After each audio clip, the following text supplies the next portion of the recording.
Welcome to an episode of Best Practices. I'm Steve Alexander, head of growth at Anagram. With me today is Nico Roseillier. He is the founder of Untitled Agency. Welcome, Nico.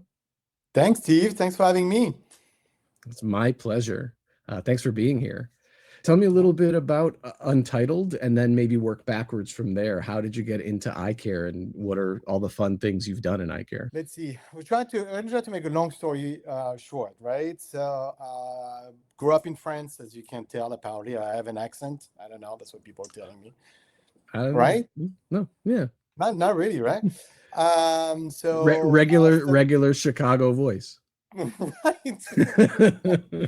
Yeah, let's also tell the listener, you and I are neighbors. We're like really live not too far from each other. We could have done that in the same room, technically. Next time we'll do it in person. So yeah, now I moved study in France. I study, originally I studied micromechanics, in the idea of becoming an optician, right? So the idea was to study the machine, then become an optician. I wanted to be an optician. I have one of my cousin who was an optician. I did, an internship there when I was young and love the lenses and then the frames and the whole life in the practice and shop. And so that's what I wanted to do. And then for some reason the path never went really that route. So I actually ended up in Paris. I did a year in art school. So after the technical study, moved to Paris. I did that. Then after that, I studied architecture and industrial design. And then I met a good friend of mine there who is French, used to live in New York. We met at the school, and then we basically moved together to New York. Moved here with 2 suitcases, $600 in my pocket, and not a word of English. And according to my kids, I still don't. But that's kind of what, that was the beautiful part of it. It was just everything was opportunity, everything was possible. That dream that anything, you can make anything, right? So despite designing during the day, I was also a bartender at night. This is how I learned the language. I didn't have the choice. And first few gigs, I met people through so we started a small company. We had a small company, a design company. We did a few projects. We met people through the eyewear pretty much right away. My friend used to work in eyewear when I was living in the US. So that's kind of, the way it happened. So we actually did some marketing work for Bevel. Back in the days, we did a few little projects for Windows for Robert Mark. We did Bada, and then we did project also. Somebody was working for Robert. So we started to meet a few people, right? And then I got a small gig to do consulting for showroom design for Skojo Vision, before Skojo was owned by OGI, right, when it was his own entity. And then one day I was traveling I was in LA when I got a phone call from Alessandro, the CEO, founder of Modo. We had a friend in common and asked me to come on board. So I became creative director. I was at Modo for almost 4 years. Worked on Philippe Lim, Eyecare, NetJet, Modo, all the other brands. Then I got a job offer in Los Angeles. So then we moved with my wife to LA, became creative director at REM, which then became Dirigo REM. I was there for 10 years. We had our kids there. We loved LA. And then I got a job offer to move to sunny Illinois. So it took a little bit of decision, right? And then, so then I was a creative director at Europa for State and American Optical. I was there for 5 years. So Okay, so That. this is going to be a deeply nerdy question. Oh, I love those. State fans, brace yourselves.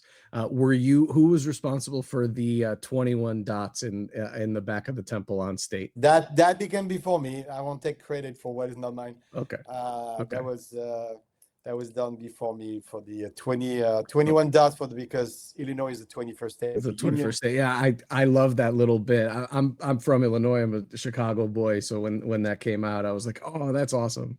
Yeah.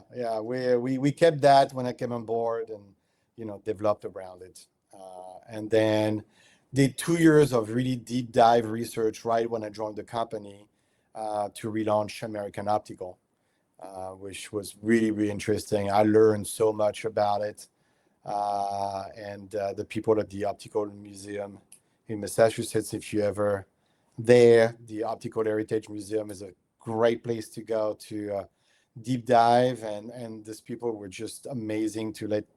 They have a huge closet there with stuff, right? And they were like, go for it. And it really truly just dive and climbing boxes and looking for things and learning about, really the first optical company in the US, from 1833. So it was very interesting. So yeah, and I took the job there because I've done a lot of licensing, right? I mean, I calculated the other day, I think we're over 30 brands that I designed for at this point in my career. So I was interested about independent brand, to see what that would look like. And then the last 2 years, we decided to switch a little bit, make life a little bit more interesting, I guess. And then we started Untitled.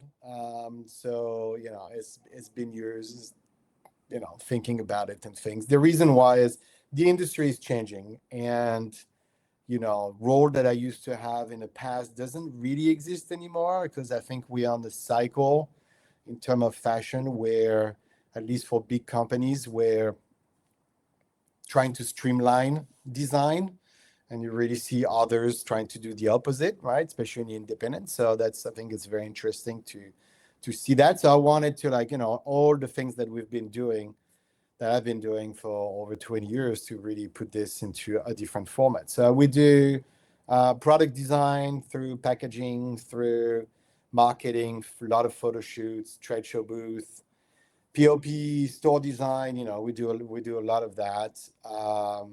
And the whole thing, it's really based on the storytelling. So how do you tell the story, not just through the obvious, which is the photos, but also through the product, right? So talk about the 21 dots, from State, that kind of goes around that, right? It's just like, oh, what's the elements that make this line different than others?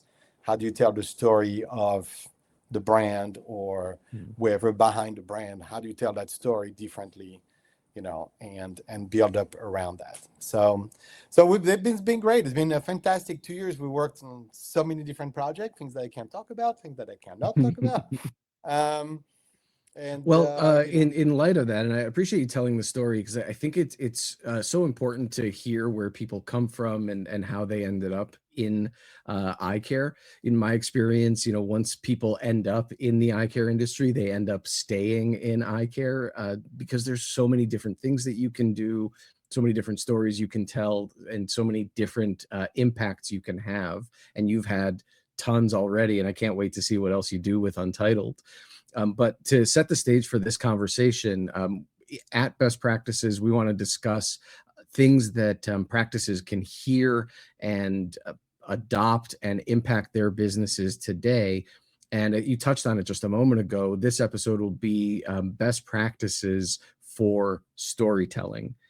And if you're probably listening to this thinking, well, how does storytelling apply to my day to day? And it applies in basically every way you can imagine.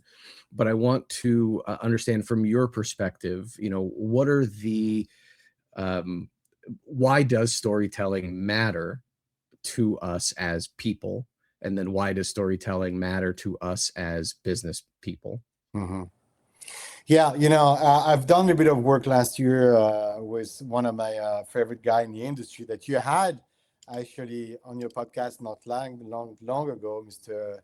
Bill Gerber from OMG, and we did work together on sustainability, right? And I feel like depending on what resonates with you, right? I mean, so first of all, you and I had a fantastic conversation 2 weeks ago that I wish we'd recorded, because that should have Right. been pretty much the podcast we're listening today.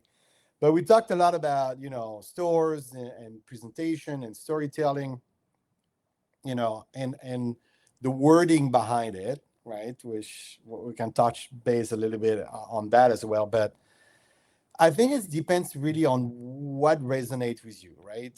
I think that we're in an age where, the way things going, and you look at most brands around and what's successful, and, people that sure able to tell the story, but there's an engagement. There's something about an experience, right? So if you think about, I don't know, your favorite store, right? What do you like to, knowing that people don't go to stores really much anymore, right? I mean, if you look at this holiday season, personally, I Right. did most of my shopping online.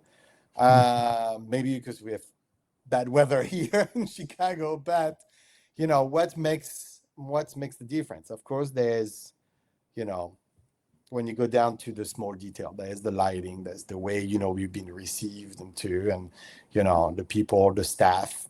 That's obviously the biggest part of why you like to go somewhere else. The same thing as a restaurant. Um, but I always feel like, like I told you before, I used to go on the road with a lot of reps, right? When I was this creative director for some of those brands, and I used to be like, show me the good, the bad, the ugly, right? And I'm like, I wanted to see not just the pretty store, not just, the store that liked, the product that I designed, but I want to see the people who have maybe a challenge, or, have set up things differently. And there's a lot of the stores where, things have done the same way for a very, very long time. And now look, I don't pretend to know, what's the best solution in terms of, do you display by colors? Do you display by gender? Do you display by brand? I don't know, really, I think it's matter of whatever fits with people, whatever fits, with the way you feel comfortable. But I do think that, it's got to be, it's good to change things, right? And I think, what we do here is we'll look at the box, we take it apart, and we see how we're going to reconstruct it. And that's kind of what we love doing, is to really, sometimes make people feel uncomfortable about the process, to be able to like, Mhm. okay, is this something you could live with? Is it something you can push your envelope a little bit? So I looked at Well, it for so many let's years. bring storytelling from the conceptual to the practical, because I think you laid out a couple of examples, but there are different ways to picture it, I think, in your mind. Depending if you're a visual learner or a verbal learner, you might be thinking about this differently. But storytelling in, let's say, an eye care practice begins with your prospective patient's first interaction with you. And that comes before they come into your store. So you're telling your story with your web presence, with your Mm-hmm. branding, with your website, with the things you say about yourselves and the things you don't say about yourselves.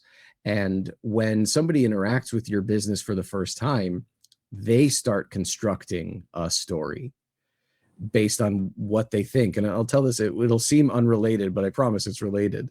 Many years ago, I was living in Chicago and I had to move to Connecticut. So I moved to Connecticut. And when you move from one part of the country to another, you know this, Nico, that you've got a whole different set of grocery stores. Like the things you're used to here don't exist there. Mm-hmm. And I know it's silly, but I had to pick my favorite grocery store. And the way that I picked it was Stop and Shop. All of its signs are in purple.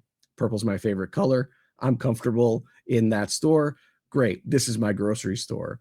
And I told myself that story. Like I like it in here because the signs are purple. Now, I know that's a stupid reason. You know that's a stupid reason, but that is the reason that I chose that grocery store. And that's how people work. They don't make rational decisions because you have a clean looking dispensary or it's brightly lit or whatever. That's not it for everybody. Mm-mm. They have to relate to your story. Right. I mean, it comes from smell, right? It comes from, the way things are laid down, how comfortable it is. I think there is a big change, obviously since the COVID, right? People work from home. They want to be more comfortable. And if you look at it in the clothing alone, Oh right? yeah. I mean, I put a jacket today because I knew you were coming. But, I haven't it's put like, on pants in 3 years. but I think that, there's something like that. I love going to places where it feels comfortable. It feels an extension of what it could be your house. There's this brands called Buck Mason. And if you haven't been, they're fantastic. I mean, this is what, I feel like what my place want to look like, right? And so there's that. I think that when people are looking at storytelling, looking at how to revamp maybe, the store side or the practice side, I don't think it needs to be super elaborate, right? I mean, of course, if you have the budget and you can Right. clean all the house and redo it, fantastic. But there's a lot of creative ways to just switch furniture, and maybe the can of paint can do an amazing job, right? Right. Um, Move things around. I do believe that stores in general should have nothing on the walls. I think everything should be modular, that you can move stuff around, that, just to keep things interesting. Less is more is still, I think, for some practice, an important thing. Sometimes it's just too much. It's too Right. overwhelming. So I think there's a lot of, way of simple things. But as you say, before you enter, right, what is the sign outside looks like? What's the font? I mean, it's not a huge effort, right, to Right. really looking at things and be like, okay, oh, let's change the sign, or they just change the portable sign that you put in front, or, let's paint the window in red today, or whatever it is that, to And I would attract encourage, people. yeah, I would encourage people, like, take note of how you feel when you're entering a business, when you're entering a restaurant, when you're entering a doctor's office. Like, Mhm. you are being fed impressions and you're processing information the entire time. I know it's difficult to do it for a building that you're entering, several times a week, every week for years. Hard to look at it with fresh eyes, but don't start there. Start with entering a place that you've never been and take note of how you feel. Like, an example that I'll tell, and I years ago there was a speaker at Seco. His name was Dennis, but I forget his last name, maybe Kane. He used to work at Disney, and he told his whole presentation was called "Everything Speaks," and I haven't stopped thinking about it since. And the example that he talked about in his presentation was he was being interviewed for a job at Disney, and before he entered the office, there was a big double door, and both door handles were Mickey Mouse gloves, right? So that's him, like, shaking hands with Mickey on his way in to being interviewed, and that told him a lot about the culture that Disney was trying to evoke. The way that I feel it, and you go to a restaurant and, like, I look at the glasses that I get served water and wine in. I look at the cutlery, the forks, the knives, the colors, the volume, to your point, right? For me, comfort has a lot to do with how loud it is in a space. If it's Yeah. very loud, I don't want to spend any time in there. If it's too quiet, it's also uncomfortable. Like, people are really weird. They've got a lot of preferences. But take note when you walk into a place you've never been, like, think of the things that you notice, think of the things that you react to, and think of how you feel about the place after each of those, because all of them tell a story. Yeah. No, I totally agree. I feel like each time I sit somewhere, I'm like, oh, this is comfortable, right? I'm with Yeah. myself, like, why is it comfortable, right? Why do I feel good here? What is this like? I went there and it's, is it the smell that they're burning like a candle that I like, all the way to something I've been stupidly obsessed with the last few years, but the soap in the bathroom, right? I mean, especially in restaurants and stuff, I go wash my hands before, dinner, and a nice soap, right? Something that smells good is not like, it just makes those tiny little things react to, the way our brains is connected to things. I know for some people it's visual, some people it's more the smell of things. I think that, it's really interesting. I love the idea of smell in particular, just because I always feel like a smell can bring you back to a place, to a moment in life. And I think that's very important. You know, I just switched. I told you the other day. I just switched eye doctor, right? And nothing was wrong with the eye doctor I had before. If she watched, I'm sorry.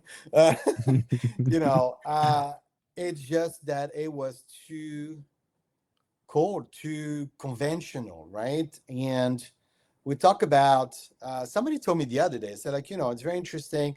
Uh, the eye care business, very similar to the dentistry business in some way of the way things change and the evolution of it.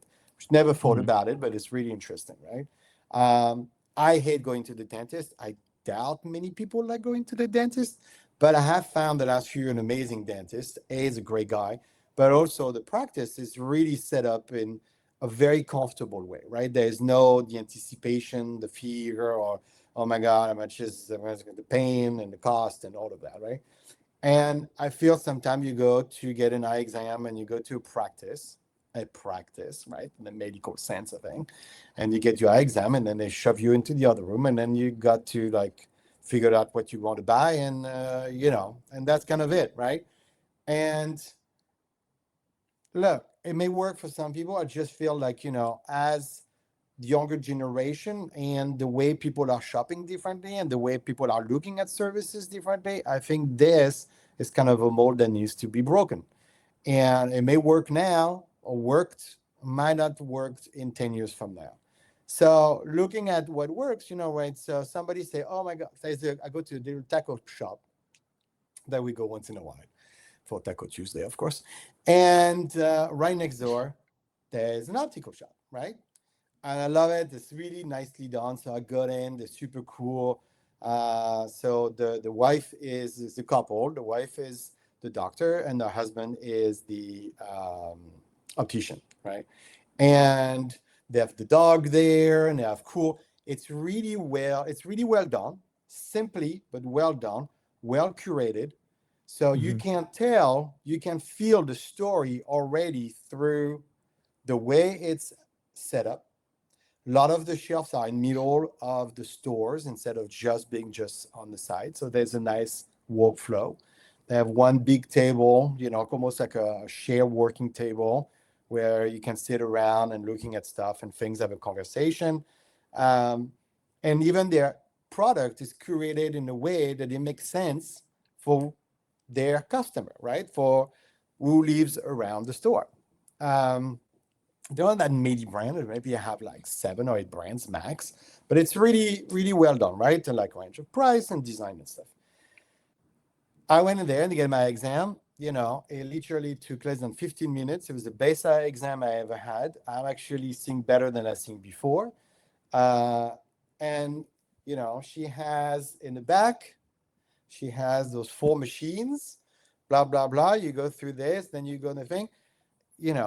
I always joke around, say like, she didn't ask me to read everything. It was not a reading exam. I know how to read, right? It was a vision exam, right? So it just, it was a different vibe. It was done differently. And this is the old thing about what is it called, right? So being a designer, creative person I'm always thinking, okay, is it? I don't want to offend people when I'm saying, do you have a store, a shop, or do you have a practice, right? The practice is the medical, the shop is the sales side. I feel like it should be a new word. I don't know what it is, but I feel like it should be a new word somewhere in there to describe what the experience is. I want to go there and hang out with them. I don't, like versus like practice before where I'm like, oh God, I gotta go get my exam, right? And even at mini industry, it was like a torture to go get my exam. So that's part of the story too. How do you reflect? How do you get that interaction? Having people to want to spend time with you, to just hang out, have a coffee, right? I feel like we're rushing through things so much, right? And I get it. Look, it's a business. You got to get patient. You got to get Right. things rotating. But can you set up things differently that has a better or different interaction? Well, but I think that all very important points, but that last bit that you landed on it is super important. The impetus in the industry now and the entire time that I've been here, maybe except during the pandemic, was see as many patients as I can as quickly as I can, and hopefully we don't sacrifice service. But by virtue of seeing more patients over the same time frame, you are sacrificing service. There's no if about it. That is what is happening. Yeah. But what story does that tell? So we talked about, what the patients and prospective customers feel based on your branding before they walk in your store with signage and the welcome that comes in, the architecture, all of that plays a part. But think about what a super full appointment book tells your patient also. And I'm not saying don't fill up your book, but if I'm sitting in a waiting room, one, I hate waiting rooms. I don't think anybody likes waiting rooms, and having a waiting room is telling your patients you're gonna wait. I have a whole room for you to wait in. You're gonna wait, and that's not a great story to tell, but it's rote. People expect it. But if I come in and five people come in after me and the room is suddenly full, I'm like, oh no, what's happening? It's there's so many people here, and I only see a couple of employees. Then I start to get concerned. Oh, I'm never going to get seen, or this is going to take forever. And I start to spiral a little bit. Now, I recognize that part of that might be a me problem, but there are lots of patients who will go through that kind of evaluation when they suddenly see a room fill up with other people that you've got to take care of. And that tells a story. I mean, look, it's the same as a restaurant, right? You don't want to go in a restaurant, it's completely empty. At Right. 8 p.m., you're like, oh, that's probably Yeah. something's weird, right? But then if Yeah. it's packed, you're like, oh my God, it's packed. Okay, so now you're two type of person. You can decide you're gonna wait because you want it, That's or right. you're gonna come back, right? And then you remember for next time. One thing before I tell you that story, but that coffee shop, why is waiting room never have, it's always the crappy magazine. It's always, this, how about things where like there's a library of books, right? Like super cool books, coffee table books or something. How about offering a drink or something to drink, right? What are you waiting? Do you want a water? Do you want a coffee Right. while you're waiting? Make people feel comfortable. Those are the tiny little things that so many places, not just in our business, but I feel like in any other business, right? If you I go go to a to my nice barber. restaurant and you have to wait, even if you have a reservation, most of the time, they offer you a drink, right? Yeah. It's just a welcome thing, right? Oh, I'm sorry, it's going to take a little bit long. We're a little bit busy. You know what? Just sit down, make yourself comfortable, have a coffee, have you want a drink, you want a glass of champagne, whatever it is, right? Um, I do love the idea. I'm terrible at waiting online. I got to admit, Me not my too. thing, right? I'm Yeah. not my thing. However, I've surprised myself in Japan. So we're in Japan a year and a half ago. We're on a photo shoot there for 2 weeks. And I remember how somebody said, go to this coffee shop or something. Right around there's a tiny little alley. Right around the corner, there's a Starbucks. Of course, the Starbucks all around the world, it's packed, tourists, even locals, whatever. In that alley, I mean, literally, I don't know, 100 feet away, right? Not even. There's a tiny coffee shop, super tiny, right? There's a line of people at the door. There's one dude behind the thing. And the idea of the craft, right? I think there is something about that is part of a story. That is great storytelling, the respect of the craft. The Japanese have understand that forever, and they're really the master at it. To so this guy's doing his coffee one by one customer at a time. Nobody's complaining. Nobody's huffing and puffing, right? If you want a quick coffee, there's a Starbucks around the corner. Yeah. Everybody online. I got to tell you, this is the best coffee I ever had in my life. I mean, it was surreal, right? And I didn't mind to wait because Right. there was a respect of why you're waiting, right? You're waiting because you understand what you're going to wait for. So again, having a line and maybe a waiting area instead of a waiting room, packed with people waiting, it's okay. Just make them feel at home and make them see that, yeah, you're going to wait a little bit, but this is the best service you're going to get here, right? There is practices in the US that are pure example of that, of the idea of my dear friend Julia Gogosha in Los Angeles, Gogosha Optic. It's the way the whole thing is curated. I have a class that I give it's an ABO certified class and talks about product design and the process behind designing eyewear and manufacturing. And always at the end, we talk about, presentation, and that's part of the storytelling. And I always take a store as a reference because the way things are curated, the way things are moving around, the way she's able to, even the way it's displayed is really, really something else. Now, this is really pushing the concept, and it's a one of a kind store. It's like a museum. But there's a few stores like this where, Gary Black Optical, and a few others where, way things are curated. For me, the curation goes with your story because it also goes with your passion, right? Like, when do you want to buy stuff? People who are passionate, they can tell you everything about, the reason why this was done this way and the designer made it this way and it's made over there and then why is it made over there. Now, I understand not every practice have the time for that. Right. But you feel, when somebody is passionate about um, eyewear, right? They're passionate about their job, whatever job it is, right? So I think that is one thing. You gotta love what you do. Otherwise, what's the expression? If you love what you do, you never work the day in your life, right? That's right.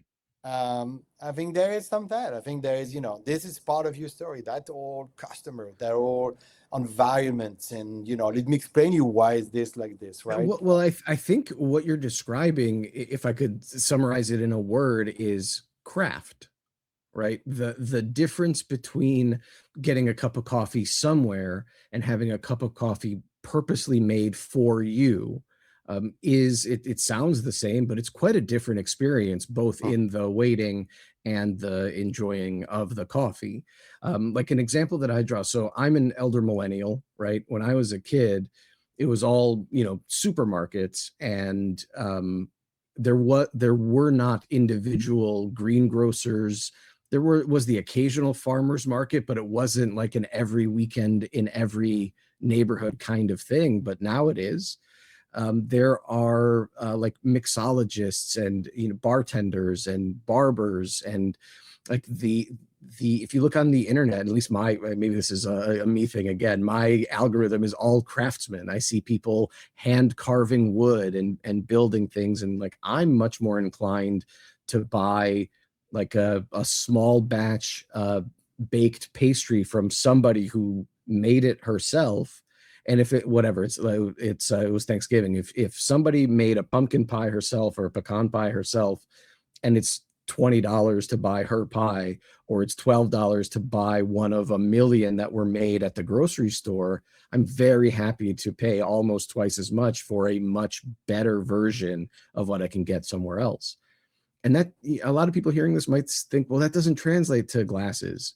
It does. It absolutely Yeah, does. it does. And I think, you know what? I think it does more than ever. But you're right about I was a bartender, and I always joke about I was a bartender a few years too early before mixologist, right? Because Right. mixologists, they take them twice as much time to make the cocktail, and instead you double. But it's exactly that. There's that craft idea. And I don't mind to wait for that, right? There is a No. show, there's a story that goes with it. I'm fascinated by some of those places. I was lucky when we were in Japan. We went to two bars that are part of the top 150 top bar in the world, and it's a show. You get the old thing, and you can feel the passion of the person behind it. I think that it's just same.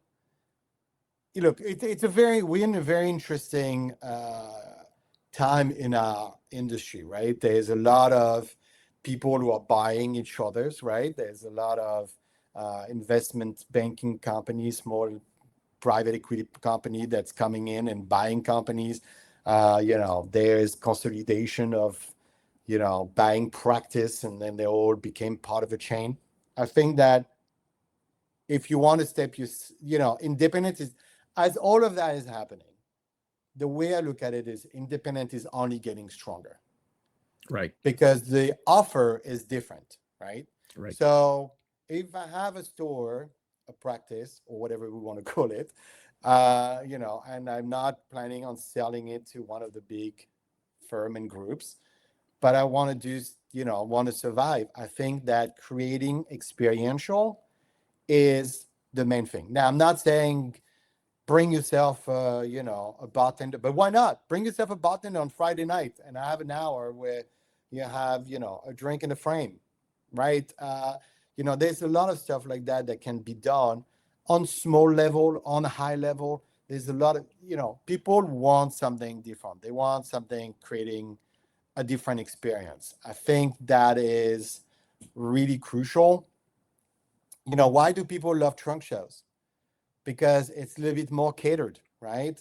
It's not going to one of the other big trade shows. It's more catered, something more fun. Usually they have drinks, they're passing stuff, right? And people love that. And it's Yeah. more one-on-one, it's more conversational, it's People way more interesting. people have the things that they value. Some people value low prices, some people value convenience, but everybody values experience. Right. And everybody can feel a negative experience and everybody can feel a positive experience. And if you can curate a consistently positive experience, you're going to build up that patient base, that customer base that looks for that. I think you brought up a really interesting point, so I want to highlight it in this conversation. There is a lot of consolidation happening. There are a lot of practices being acquired. There is a ubiquitization of eye care, where if you go into one massive owned store, you've gone into all of them, right? They carry the same frames, it's laid out the same way. Maybe the lighting is different, maybe the orientation is different, but by and large, you're looking at the same frames and you've got access to the same lenses with the same level of whatever, I'll sell you glasses employee. But think about your practice right now. You described the practice in Los Angeles. There's a practice in Midlothian, Virginia, the Eye Place. They don't have a waiting room. They've redesigned their practice deliberately, no waiting room. If there's any kind of wait, they serve drinks. They ask them to go into the optical and look around. They give them something to do. But the experience of your capacity as a smaller business to curate an experience that is fundamentally different from what they can get at the mall is really important for you to build. Where, like, a conversation that I've had often is with a practice owner. I'd ask them, what is their exam fee, and say it's $200. I was like, okay, why? Why is it $200? And they don't have, in some cases, they don't have a good answer for it. They don't know why their fees are their fees for a cash pay patient. Instead, their fees are their fees to wrestle with insurance. And that also, like, tells a bit of a story. But if you can curate a sense of smell, a feeling, a comfort, a welcome, a warmth, then your patients are much more likely to tell other people about it. If you give them something that they can't get anywhere else, right? Like, a lot of practices will carry Luxottica frames, and it's not a shot at Luxottica frames. They make good frames. You can, like, and a lot of patients ask about Ray-Ban, right? Yeah. They ask about Oakley, and it sometimes to your benefit to have it, but they can literally get Ray-Ban anywhere. Why not, when they come in, give them something that has the look of a Ray-Ban, or it might meet that same need, but it is unique to your practice? And I'm not saying don't carry anything that they can get elsewhere, but be extremely selective about it, and show them a whole new world of it. If we liken this to mixology, right? You can get a beer anywhere, but a really well-made cocktail you will remember. Oh yeah, for sure. I mean, I think, I always tell people, like, in part of my class I give is ask question, right? When your rep comes in, and Yes. here's the thing I always tell, it's like, we all know it's about a relationship, right? We're in a beautiful industry for that. I don't know about other industry, that it is a lot about relationship. There's a lot of relationship, and I do value all the friends I made through the years in this business, and really, like, but don't pick the frame just because, your reps is bringing every week pizza, once a month bringing cookies. It's great. I'm glad people do that. And I had a rep that worked with in years that made the best cookies she used to bring to practice and to bring at the trade show. But ask question, right? Why is this frames like this? Why is the inch like this? Why, this is knowledge, it's important. It's kind of like your continuing education, right? But understanding, instead of, oh, thanks for the pizza, just send me whatever it's best seller right now. You're not doing yourself a favor, because right, that may not fit with your customers. It may not fit with what you already have in the practice. It may not fit with, whatever you're capable of selling or not. Or, you got to ask questions. The other thing I was going to say is, like, this whole thing about experience. I do think that it's really the next frontier, to be honest. And it doesn't cost anything to try. Right. Right. So my dear friend Selima in New York, she had, at some point, she doesn't have it anymore, but I thought it was really cool. She had chocolate. She had a store was selling chocolate and eyewear, right? It was half the store was eyewear, and the other side was chocolate. Why not? It did well for a bit, and then she moved on to something else. She had a store that was selling lingerie and eyewear. Was voted one of the best lingerie store in New York City for years. So try things. Have a barber once a week. Make cocktails on the weekend. I think that people are always afraid of doing something different. People will remember you because you did something different.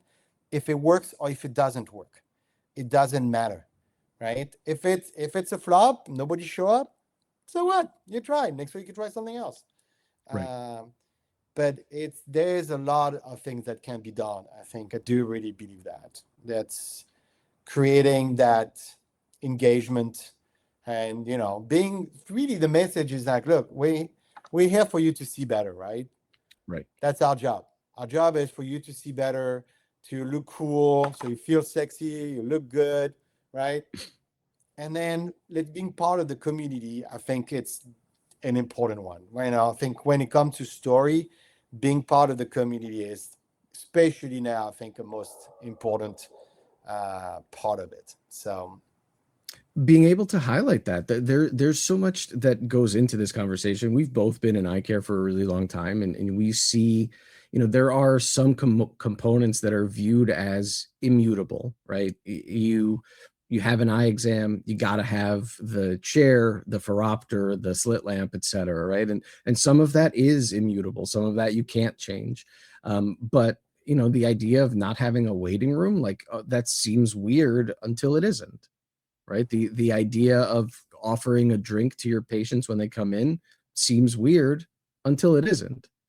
It's just a matter of trying and seeing what works with who you are as a practice, and who your patients want, or what your patients want as customers. Like, there's a great example, Dr. Candy Moeller in Gig Harbor, Washington. She's got a small practice. She does a lot of neurooptometry, neurovisual medicine, and her and her husband have pigs.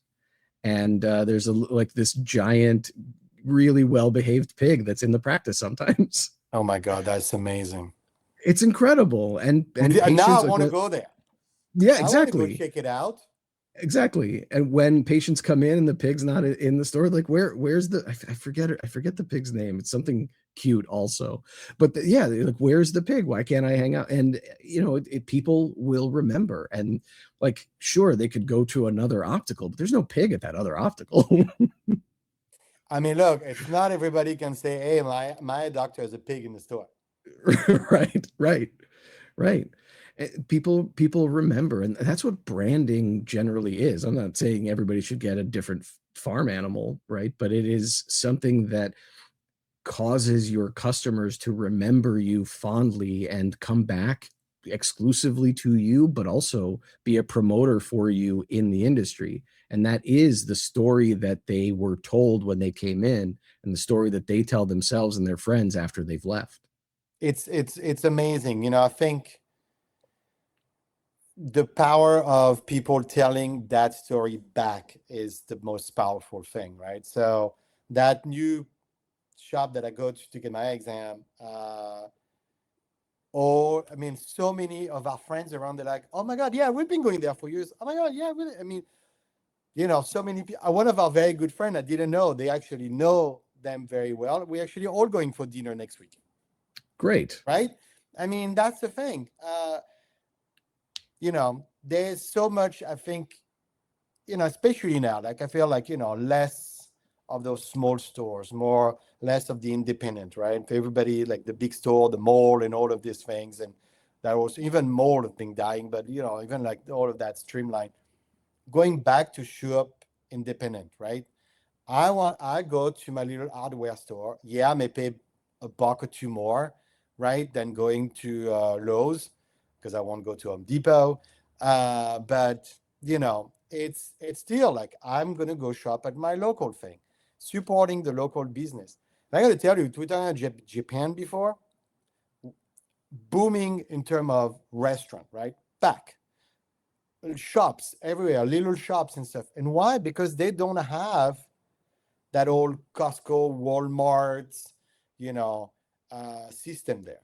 And so it's really relied on small stores and people offering different services. So I think that's the beauty about what we're doing is it's sure it's a medical service. We still consider as medical device, right? Even if Right. now also become a fashion accessory. But I think there is a way to link that to be more about the community, the service, the experience, and create that environment. Oh, a fantastic store for that in terms of being in the community and what it represents to really support your town and your community globe vision in Holland, Michigan. Bob Schulz is a good buddy of mine for a very long time. Uh, you know, it's everybody knows Bob, right? And people come in just to say hi. He has instruments all around the shop, right? Some people come in and jam in, and he has a story, and and you feel it. You go into the store, it's not like your traditional store. It's just there's a story around, right? And um, There's a yeah, great shop in not far from where we are in Glenview, Glenview, Illinois. It is Corner Optical, mm-hmm, Kevin Count, yeah, and at Corner Optical, there's an acetate kitchen. You can come in, you can select your colors, you can select your shapes, and after a couple of days, you have a custom-made frame that is exclusively yours. It yeah. Kevin only used to exists. do even does classes if you want to go and make it yourself. Yeah.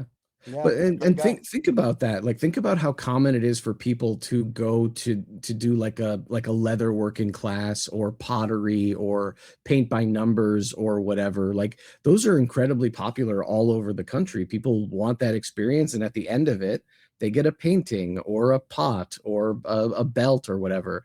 Why not do that with glasses? How great would it be to be able to tell people, "Hey, I went over to Corner Optical and I made my own glasses. I made these guys. Isn't that cool?" Yeah, that's awesome. But if the only story your patient can tell about your practice is, "Hey, the doctor was pretty nice, the optician was pretty nice," like, that's great. I'm not saying that's It's bad. great, It's but not it's not it's not a enough. fun it's not a fun story. It's not a fun story, right?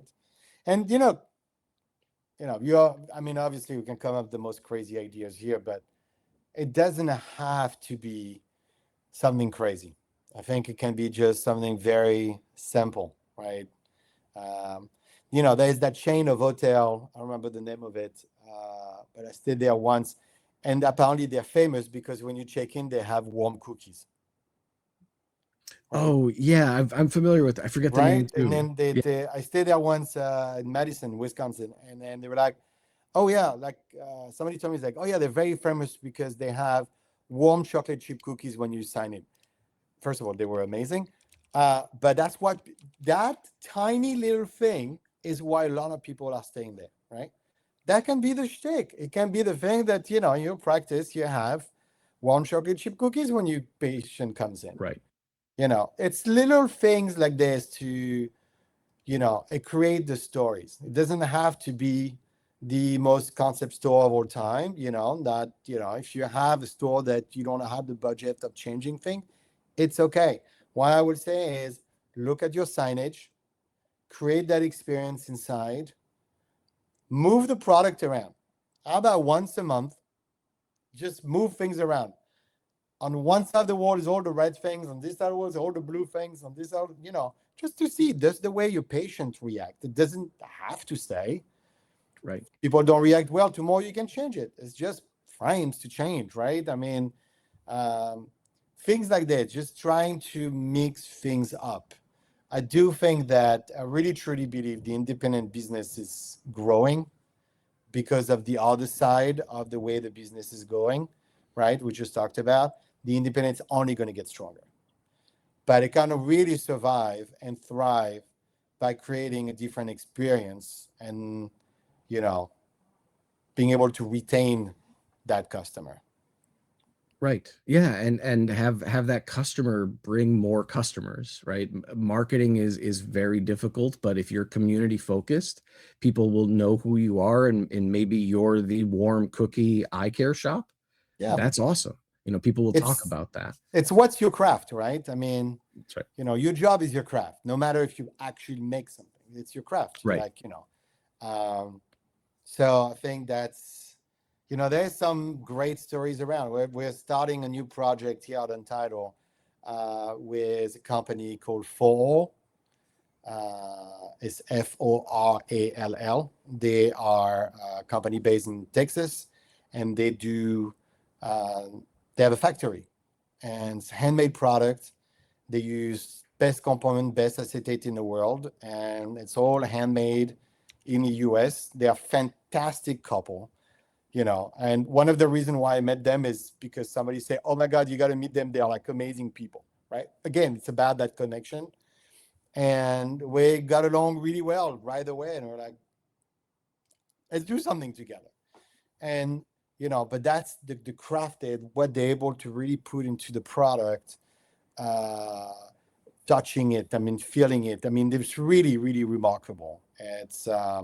So they have a great stories, and they have another layers of stories to them about what they do and what they support, right? This whole thing too about giving back, it's important. That can also be at the store level. You and I were involved talking about giving back, right?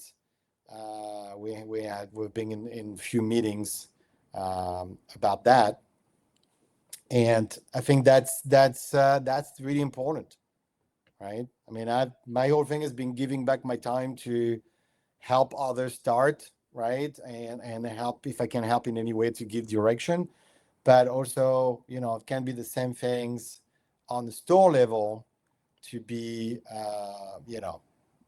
you give back to the community, you give back to the industry, you're, helping a local fund or whatever it is, that's also tell the story and the character behind people. Yeah, I, Part of I that think too. that's a huge component of it, and I often think back to practices like marketing choices, what's on their website and what's not on their website. Most practices, if you guys are listening, you probably have a website. If you have a doctor page or an about our team page, you probably list that you went to this college and this optometry school and have been practicing for this number of years, and you have a family, and you play sports, right? Or like that's what a typical bio for an optometrist it looks like on a website.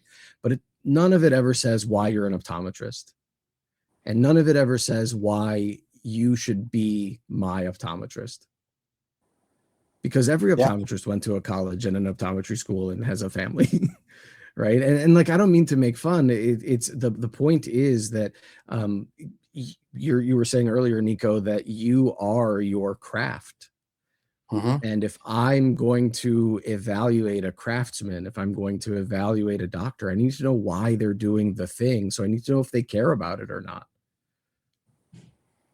Yeah, it's very important. I think, and it's nice. It's, even on the other side of things, I look at it like doing what I'm doing for a very long time, and I said last 2 years 2 years ago when we started the company, right? I took a step. I was lucky enough I took a little bit of time to being, okay, I knew what I wanted to do, right? But I was like, why am I doing it, right? Who are we servicing? Why am I doing it? Why do I still want to do this?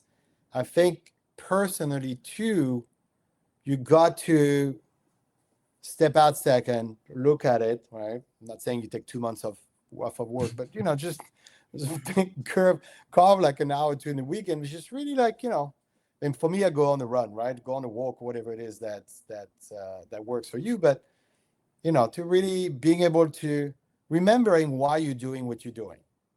I think, everything spins so fast. Right. So obviously, if you just get out of school, I hope you remember what you're doing, and not just to Yeah. pay the bill for school. Um, But absolutely, remember why, internalize why, and then tell that story because it matters. Patients care about it, and patients can feel it. If you make decisions in your practice, and a lot of what we've been talking about has been for what you say on a website, what your store looks like, what the experience feels like, some of the rooms, some of the ways you curate stuff. But all of that should be informed by why you're doing this thing. And if it's not, if you're making these decisions because you think you have to, like you can tell a website, I can tell a website that is up because the owner thinks, well, I should have a website. And that's the only thought that went into it. yeah, I should have a dispensary, and that's the only thought that went into it. And like you can do a good job with that. I'm not saying that makes you a bad doctor. I'm saying that tells a story that may not be the story you want to be telling. yeah. The place where I go now, uh, I love their website. The name of the business is Wanderlust Eyecare. Unbelievable. That's so great. Right? And I love their website, right? I went on their website. There's not too much fuss. It talks about what they do. So they do a lot of, they actually will close the store for a few weeks every year, and they go on missions around the world, right? Which I absolutely love. Like, like I need a pair of glasses. I knew they were going on the thing. I was like, you know what? I can't wait. It's okay, right? Like, go do that. That is way more important than me having that pair of glasses. But I love that mission is on it. It's on their website. And another thing too is book an appointment, right? It's on their website. I booked an appointment. I was done. I got a text message. That was it. The simplicity of thing. I don't need to know all the brands you're carrying. I don't need to know, really for me, I think that look, unfortunately, people don't read anymore, right? That's just the way things are. People don't read, or they read very small things because nobody have, uh, you know, The concentration. attention span. Yeah. Yes, more than a snail. And so it should be an invite. Basically, I feel like your homepage should be an invite, right? Yeah. Like, come to see what we do differently. Come have a drink with us. Come and learn what we do and be part of, and then book an appointment and then the address, and that's it. Really, no need to make a super complicated website. I mean, if you look at most results on website, I think people click 3 pages. If it's 2 clicks At or 3. most. Yeah. So, why spending all this time and money on building complicated stuff? But same thing. What's the story? Has it attracted, you know, And the ease of booking an appointment, as In, stupid it sounds, it's it's a big vital. deal. No, I can't overstate how important that is. If so, I will speak for myself. If I have to call your practice to book an appointment, I'm not coming to your practice. Mm-hmm. It's almost 2026, right? I'm on my phone. I can do everything from my phone. If I can't book an appointment at your practice, I'm going to go to a practice that I can actually. And it really is that simple. Yeah, I'm it's not that speaking simple. for I'm not speaking for everybody, but certainly that's how it is for me. Sorry, go ahead, Nico. No, I was gonna say it's exactly that. I can tell right away when it matched with my calendar, and when I have the time, instead of being on the Yeah, phone, be like, hold on, let me check. I know I can do this time. I know I can do that. I can do that myself right there. I mean, right. everybody is busy, right? I mean, we have two kids with sports, and then the thing, and then the business, and this. We're all busy. We're all crazy schedule. I think that the ease of simple task is that's the importance, right? Yeah. So it's the same thing as going to practice. No, the less and less, right? But a lot of things usually you pick your frames after the eye exam. Says who, Why? Yeah. right? I mean, let's talk. Let's talk because where's the practice make money, In the optical. right? So you know, let's talk about this. I mean that Right. hey, what are you waiting? Let's. Hey, did you see the new collection we just got? That's really cool. Yeah, absolutely. That like that practice that I mentioned, the eye place in Virginia, when they got rid of their waiting room in their remodel, that's where patients go now. When they come in, they go to the optical and they pre-select frames, or they just get their existing frames tightened up and adjusted. There are things that can be done that feel productive and provide a benefit much more so than sitting in a waiting room with year and a half old People magazines or Yeah, whatever. right. There's just like better choices that you can make that make you and the patient feel better about it. And it's not that difficult really. And it's another example. As soon as you said Wanderlust Eye Care, I was like, oh, that's great, right? That is an evocative name for a business that tells you about them. Their missions are about travel. Their website mentions travel. And if you're hearing this, please know that I don't mean to insult your practice, but there are a million family eye care of whatever town in America. And it's great that you want to do family eye care. That genuinely, that's really good, but that's a subtitle, not a title. Come up with a name that's memorable because people don't remember. And please try to have your URL match the name of your practice. If your URL is drjones.com, your practice should be called Dr. Jones. I mean, the inverse of that is probably more true. Don't make your URL drjones.com. Actually, I would love to know how many family eye care there is in America. Now I'm like super curious. It's in the hundreds. I don't know Oh, for sure, but yeah, it's I in could the even mention more. hundreds. Yeah. And Yeah, it's like I understand the impetus for it, but that also tells a story. Like family eye care it's not an interesting story.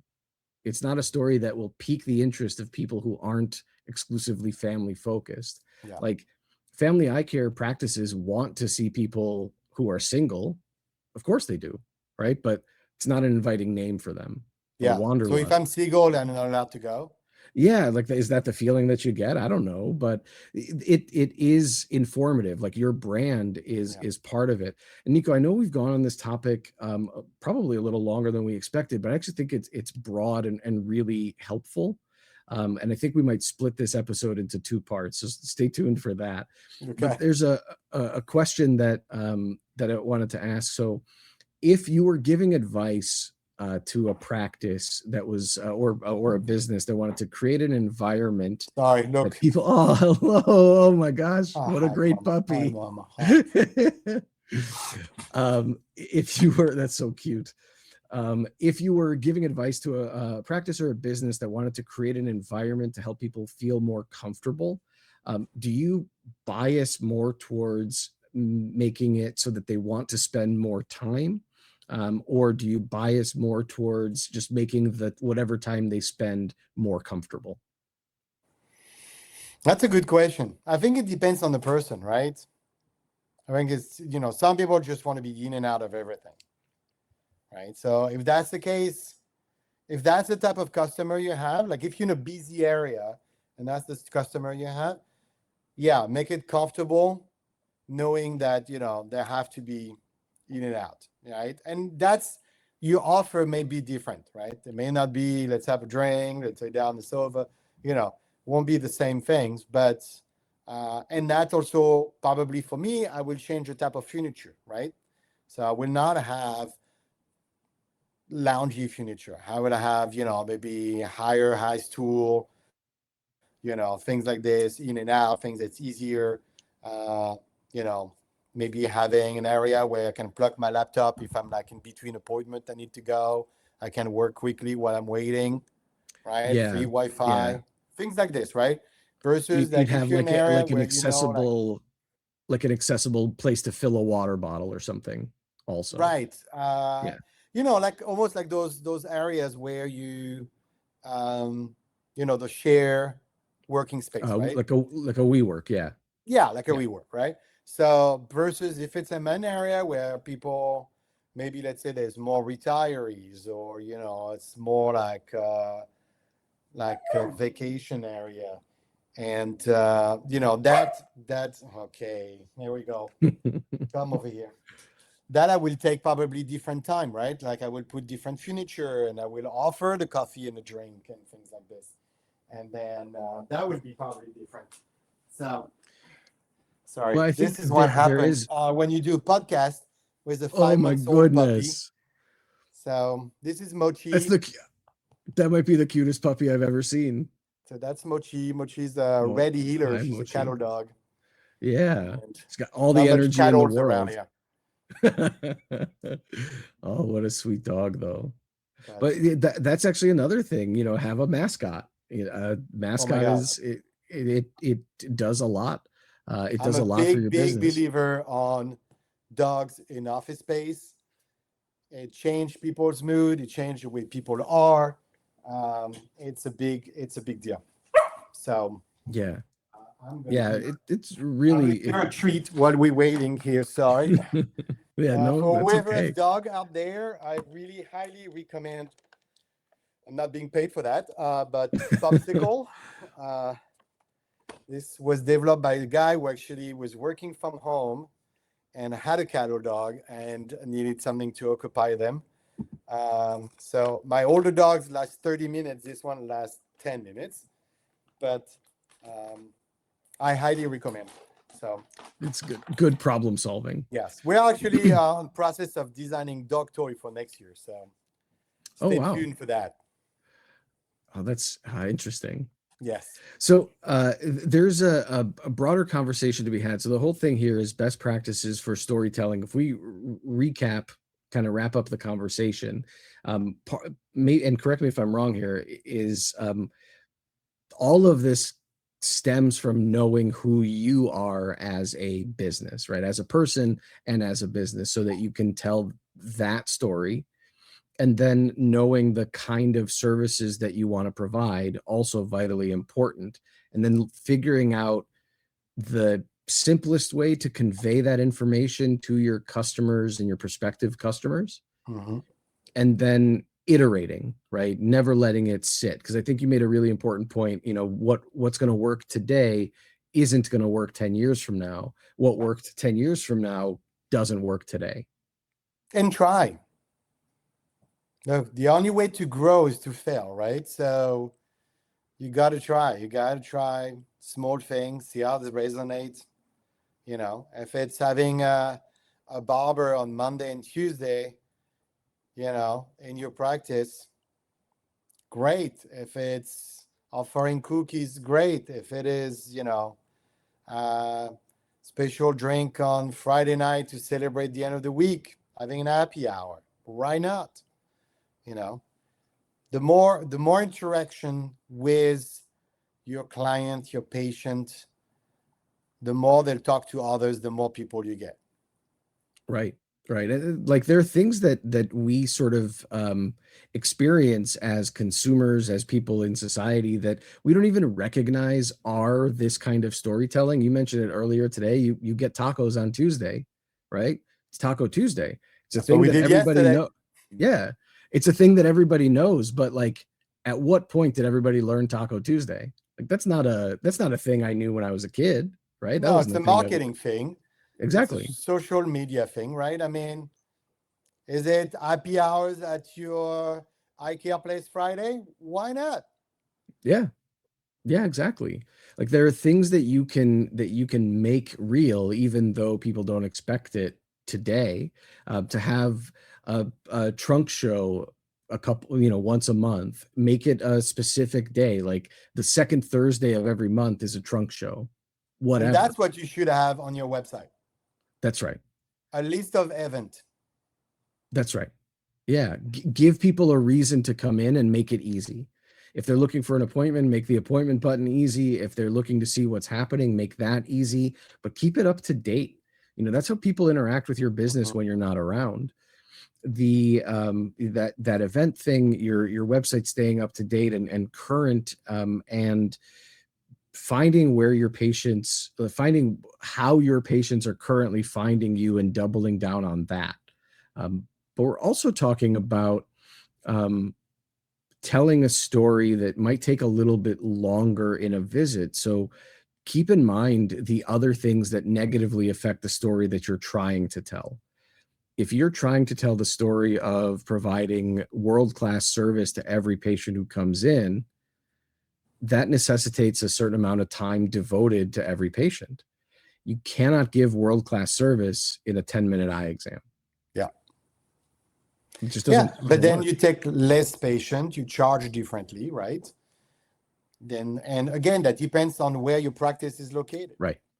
right? I mean, if my practice is located in Beverly Hills, that's probably what I would do. I charge more and less people, right? Right. And everybody feels every time they come in the store, they are the only person that matters. There's That's right. never another person in the practice. I went to practice like this. Actually, I think it was in Beverly Hills. Now that I think about it, but and it was like they didn't even have a storefront, right? Right. And it was just like a little showroom, and you go there, and there's a very special treatment, but they have a different way of catering versus that if you're in the central middle of the city, well, it can be very difficult. There's a lot of competition. But then what you do, you probably target the people that lives around you, right? It's like when you Right. do a party and you invite your neighbors because you don't want to be in trouble. That's right. It's kind of like that, Yeah. If I had to open a practice and let's say I'm in the bottom and there's 100 apartment store above, that's the person that people I'm going to target first. Those 100 people, right? Right. They're going to get a special service, special discount. We'll bring it to your apartment. Don't worry about it. You don't have to come downstairs. I mean, it's all things like this that little services, right, makes people life easier. Yeah, this also applies to specialty practice. If you're an optometrist who really likes myopia management or sports vision or aesthetics or whatever it is that you really like, whatever specialty you want to build, you walk into these practices though, and they look like any other practice. There's nothing inside or on the way in. Maybe there's something on the website, but there's nothing inside the practice that says we are specialists in myopia management or we're really great at sports vision. Mm-hmm. So think about that story too, and then to that point, like identify the neighbors that you want to find before you do a thing. If you're going into sports vision or myopia management or pediatrics or any kind of specialty like that, go where the little league teams are, be a sponsor for those little league teams, do vision screenings at the school, get your name out there. And then if that's a component where one of your optometrists wants to specialize in myopia management, but the other one doesn't, and they're more of a generalist, well, you got news for you. If you get the kids, the parents are coming with them. Right. I mean, they're not supposed to drive themselves, but I mean, Exactly. um, Exactly. yeah. No, there's so much things like this, really thinking outside the box and narrow it down. I mean, this the same idea as you can't please everyone, right? You got to pick your lane and then focus on that. The rest will come after, but you can't start in being for everything and for everyone. That's So, right. I think it's an important thing. We do the same when we design collection. I always tell our clients, I'm like, all right, who are we doing this collection for, right? Well, it's from 18 to 65. I'm like, great, so that's everybody. More information. It's not helpful. Right. And then we go down that line to really understanding who are we going to do the collection for, right? And it's applied to everything else. So, but I would say, yeah, you can start small. Start small. Look at what stuff is around. I think more than ever, giving back to the community is the most important thing. And that's because it is a true story. It's, like any stories, it has to be authentic. Yeah, absolutely. Right. So if it's authentic, people will believe it. It's the same thing as social media, right? If you look at social media and it's like the life of people that you think they're having a great life, but meanwhile, it's all fake and it's all, to make them feel better. And, this is not authentic. You just know it. Now, Right. it's the same thing with influencers, right? There's so many influencers now that just do it for the money. It's nothing authentic anymore. So really what resonates with you, what resonates with your community, and then that's, great story to start there. The rest will come. What a perfect way to end it. Nico, thank you so very much for your time, for your Thanks. It insights, was a for lot of sharing your fun. story. Yeah, absolutely. So you are welcome anytime. But for Don't say those, that. I could be here every week. okay, well, listen, this is great. This is a good time. I love this. So next time we'll do it in person. For the people that are listening, and they want to get in touch with you for design services or anything that Untitled offers, what's the best way for them to do that? Untitled, ratingthisway.com, or Nico Roseillier on Instagram or LinkedIn, or All right, we'll I'm fairly we'll easy include to find these days. we'll include all the information in the show notes here. But thank you everybody for listening. Nico, thank you again for being here. Thank you If very you much. haven't already, hit subscribe, hit like, do all the internet things as we get this information out there. We are now fully available on Spotify and Apple Music in audio format. And thank you so much for listening, Nico. Thank you again. Have Thanks a very great much, rest of your Steve. day.